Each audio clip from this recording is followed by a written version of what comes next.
Hai semua, Assalamualaikum warahmatullahi wabarakatuh. Selamat petang sahabat-sahabat. Minta maaf tadi ada dah buat live kan. Lepas tu tadi ada Kak Mahia, dia komen tak dengar suara. Okay, sorry.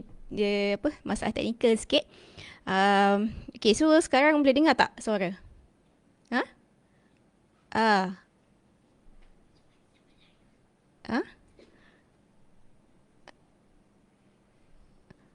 Okay, so tadi alright. So boleh dengar suara. Tadi apa Kak Maya tu dia apa ni kita punya dia jual ni apa EO essential oil yang living. So siapa yang berminat nak dapatkan yang living boleh dapatkan daripada Kak Mahaya. Okay, so petang ni Kak Aja nak share sikit lah tentang cara macam mana nak capai impian. Okay, uh, Kak Aja yakin lah semua orang ada impian, betul tak kan? Ada yang ada impian besar, ada yang impian kecil-kecil kan. Tapi kedua-dua tu tak jadi masalah lah, it's okay. Okay, cuma macam mana kita nak jadikan impian tu satu kenyataan kan. Macam semalam pun Kak Ja sebelum tidur dia dengar lah satu sharing daripada mentor Kak Ja ni. Yang mana dia share lah cara kata cara nak dapatkan nak capai impian ni kan. Bagi Kak Ja sangat dekat lah dengan diri Kak Ja, dan tu sebab Kak Ja pun nak share lah dengan kawan-kawan, so that Kak Ja pun kita boleh buat sama-sama. Okay. Yang pertama dia adalah kita kena percaya yang apa yang kita impikan tu kan, apa apa saja impian kita tu tak mustahil. Dia adalah orang kata benda yang possible. Okay, sebab ada orang dia rasa impian dia ni macam angan-angan kosong je kan. Sebab kita biasalah Malaysia kan, kita orang Malaysia ni kita ada satu cerita yang glamour, yang famous, cerita Mak Jenin. Ingat tak kan cerita Mak Jenin ni, yang mana dia berangan tinggi-tinggi, and then dia jatuh pokok dan dia mati kan. So sebenarnya kan apa yang Mak Jenin buat tu dia orang kata benda yang betul lah, sebab dia bukan sekadar berangan kosong tau nak kahwin dengan anak raja kan, nak nak duduk relax-relax je kan, tak payah kerja, tak payah jadi jutawan semua. Apa tak payah kerja tapi dapat jadi jutawan kan. Dia bukan just berangan kosong macam tu je kan. Kalau kita tengok betul-betul kisah Mak Jenin ni, apa yang dia bayangkan ataupun yang diimpikan tu adalah apa yang dia nak kena buat untuk kahwin dengan anak raja tu. Kan kalau korang perasan lah, dia berangan nak kahwin anak raja ni. Masa dia berangan nak kahwin dengan anak raja ni, dia berangan dia jual kelapa kan. Jual kelapa dan dia beli ayam. Bila ayam tu dah besar, dia jual ayam tu, dia nak beli kambing kan. Bila kambing tu dah besar, dia nak beli lembu pula. Bila dah besar lembu tu, dia nak jual lembu dan dia nak buat ladang. So dia akan jadi orang kaya dan boleh kahwin dengan anak raja kan. Jadi apa yang Mak Jenin buat ni sebenarnya sangatlah, orang kata sangat betul lah kan. Tapi sayangnya mungkin ada yang kata alah, ada orang yang tak nak kita berjaya kan. Macam suka kita duduk dekat-dekat tu je lah kan. Sampai cerita Mak Jenin ni dimatikan macam tu sahaja. Maksudnya dia berangan atas pokok dan jatuh mati kan. Sampai kita sendiri ada rasa yang kita tak boleh ada impian. Nanti akan jadi macam angan-angan Mak Jenin kan. Jadi start hari ni kita boleh tukarlah kan persepsi kita tentang angan-angan Mak Jenin tu kan. Mungkin sebab dia bukan sekadar angan-angan kosong macam tu sahaja. Actually kita boleh pilih. Kita boleh pilih untuk percaya apa yang kita boleh capai, apa sahaja yang kita nak. Apa yang datang dalam impian kita kan, ilham yang kita dapat tu sebenarnya daripada siapa? Kan Allah yang bagi ilham tu. So kita kena percayalah kan. Sebab bila Allah bagi kita rasa nak itu, nak ini kan. So itu adalah limit kita lah. Maksudnya kita boleh capai benda tu. Dan yang penting benda tu dia tak melanggar lah syariat kan. Tak langgar undang-undang kan. So kalau kita tengok memang tak langgar semua benda tu, so go for it. Kan, percaya yang kita boleh. Itu yang pertama. Yang kedua, kita kena take action ataupun kita mulakan langkah pertama. Kena buat langkah pertama untuk kita nak capai impian kita tu. Okay, contohlah kan, contoh macam kita nak buat rumah besar. Mana rumah besar tu ada bilik setiap seorang anak. Contoh ada 4 orang anak. So setiap seorang tu ada bilik masing-masing. Dan kita pun berangan lah kan. Tapi kita rasa macam macam angan-angan kosong, mampu ke aku nak buat ni kan. Kan. Lepas tu kita akan jadi was-was. Jadi boleh ke Boleh ke macam tu kan. So kita tak boleh lah macam tu sebab kita belum pun buat benda tu kan. Kita tak ambil lagi langkah pertama. Kan. Contoh apa yang kita kena buat untuk ambil langkah pertama. Contoh mungkin kita boleh mula buat papan impian ataupun vision board kan. Kita carilah okay, macam mana rumah yang kita nak kan. Model-model kan banyak kan dekat Google apa semua tu. Okay, so mana yang kita nak ataupun kita sendiri ada design kita sendiri ke kan. So kita boleh agak-agak okay, berapa cost dia. So kita dah mula buat first step. Walaupun macam nampak macam tak ada apa-apa je lagi kan. Tapi bila kita dah buat first step ni, lepas tu dia akan datang lah orang-orang yang boleh dah tolong kita, tolong support kita untuk kita buat langkah seterusnya. Kan? Kalau macam kita just tunggu nantilah, nanti adalah orang support. Baru aku nak tunggu orang support dulu, baru kita nak take action yang first step tu. Benda tu maybe takkan jadilah kan. Dia takkan datang. So dia lain sangat lah kalau kita yang take action dulu. InsyaAllah akan datang orang yang akan support kita. Okay, akan datang orang yang akan tolong kita macam mana kita nak buat untuk capai impian kita tu. Okay, so kunci utama dia adalah buat langkah pertama. Okay, yang ketiga, kita mesti buat pilihan lah yang akan support impian kita tu. Kita kena buat pilihan. Sebab kalau kita kan kita tak perasan kan. Hari-hari kita kena buat pilihan kan. Macam apa yang kita dapat sekarang, yang kita alami sekarang pun adalah hasil keputusan yang kita buat sebelum ni. Walaupun macam mungkin ada benda tu di luar kawalan kita kan. Contohlah sebagai contoh macam kita nak buat sharing. Macam kita ada nak buat aktiviti bisnes lah kan. Macam public sharing kan. Tapi pada hari kejadian tak dapat nak buat. Mungkin ada masalah internet kan. Line tak okey kan. So benda tu di luar kawalan kita kan. Kita kena percayalah ya, apa yang terjadi ada hikmah dia. Bukan nak jatuhkan kita, bukan nak kata nak musnahkan impian-impian kita ataupun nak kata yang kau tak boleh lah capai impian ni. Memang impian ni bukan untuk kau kan. Bukan. Sebab benda setiap apa yang terjadi tu walaupun kita tak suka ada hikmah kan. Mungkin dari situ kita akan lebih planning lebih cantik lah kan. Contoh macam tadi nak buat sharing kan, nak buat public sharing gunakan internet kena okey cantik semua. So kita akan lebih plan kan, kat mana tempat yang okey, waktu mana yang okey kan. So kena percayalah apa saja yang berlaku, yang kata benda yang kita tak nak tu pun dia ada hikmah dia. Kan, untuk benda yang macam kita boleh kontrol lah. Contohnya macam kita kena buat decision kan, buat pilihan yang tepat untuk menyokong impian kita ni. Dan pilihan ni pun kadang-kadang ada masa kita macam tersalah pilih buat kan. Kita salah pilih ataupun tersalah buat pilihan kan. Kita terima juga tu sebagai satu pengajaran. Ada pengajaran di sebaliknya. Kan.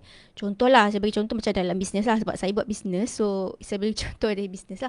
Kan, kita tak tahu nak pilih aktiviti bisnes mana yang utama kan. Macam, bila dalam kita buat bisnes, dia ada aktiviti bisnes yang kita kena buat. Dan, orang kata, antara aktiviti bisnes tu, ada yang utama yang kita kena prioritize je. Kita utamakan. Kan.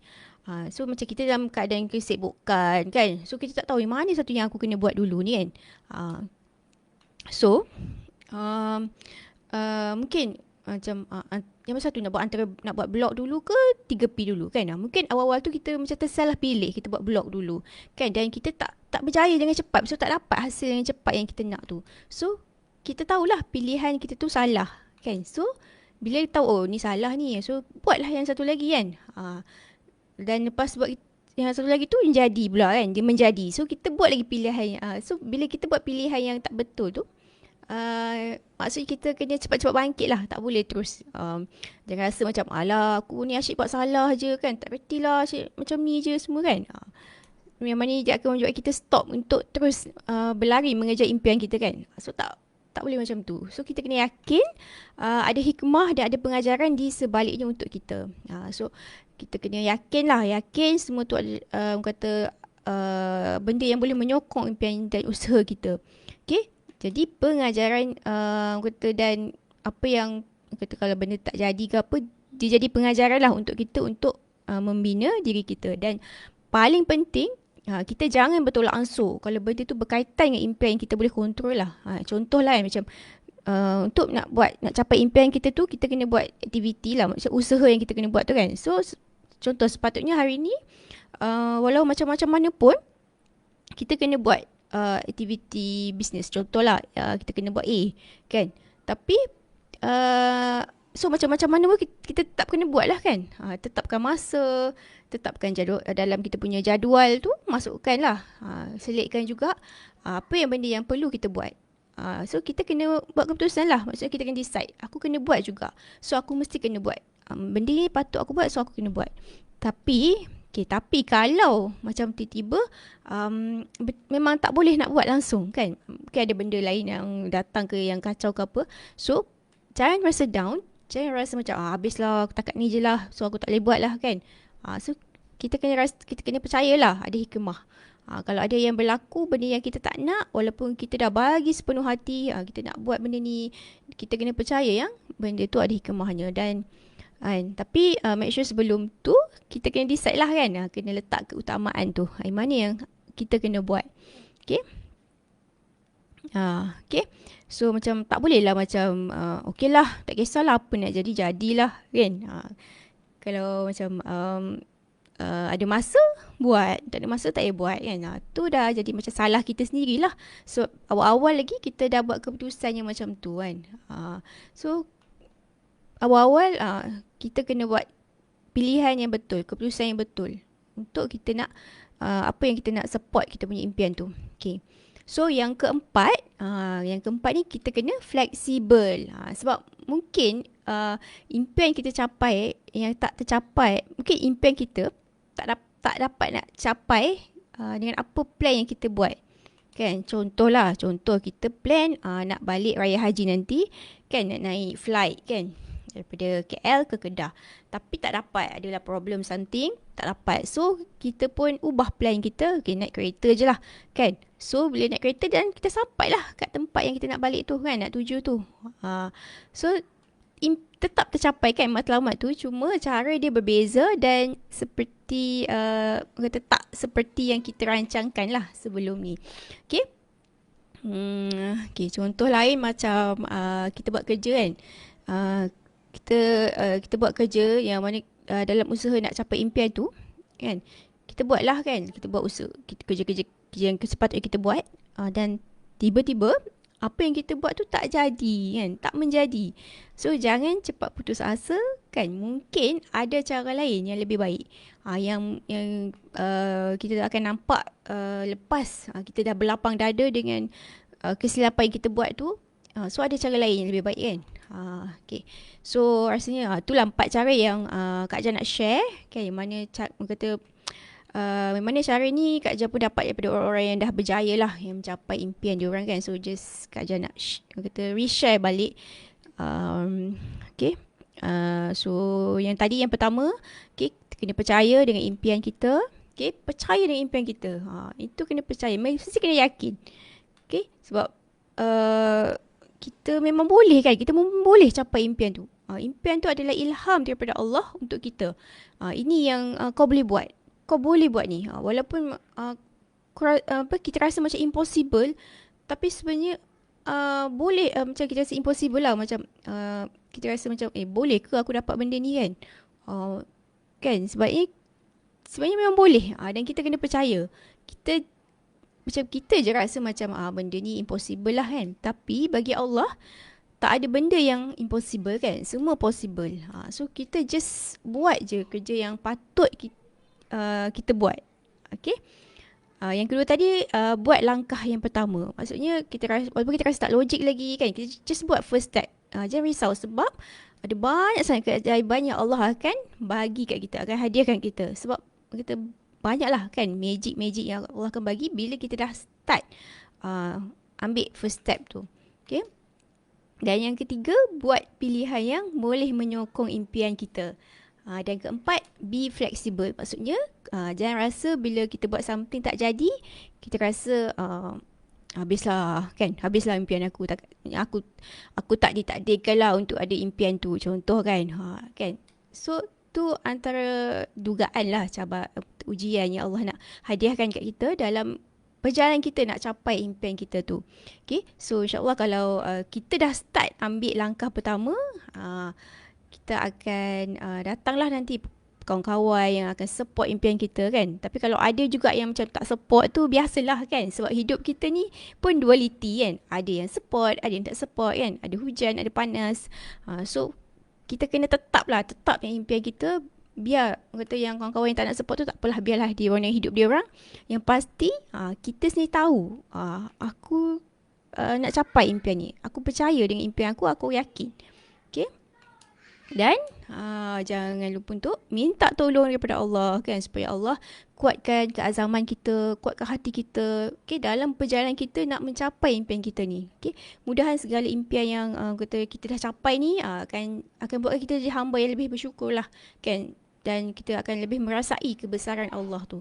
Okay. InsyaAllah bila kita dah tak ada rasa was-was kan, kita dah tak ada rasa boleh ke aku dapat ni kan, kita pun dah mula take action, kita akan nampak kebesaran Allah kan, betapa Allah ni Maha Pemurah kan, betapa Allah ni sayang sangat kita.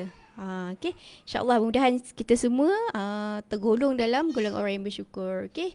Dan Kak Jah doakan kawan-kawan semua pun dapat capai segala impian dan jadi orang yang bersyukurlah. Okay. So setakat tu je dulu sharing Kak Jah untuk Kak Jah live petang ni. Okay. InsyaAllah kita jumpa lagi esok. Waktu mana tu Kak Jah tak pasti lagi. Okay. Tapi terima kasih sebab untuk siapa yang like, siapa yang komen, siapa yang join dengar live ni. Okay. Assalamualaikum warahmatullahi wabarakatuh. Bye.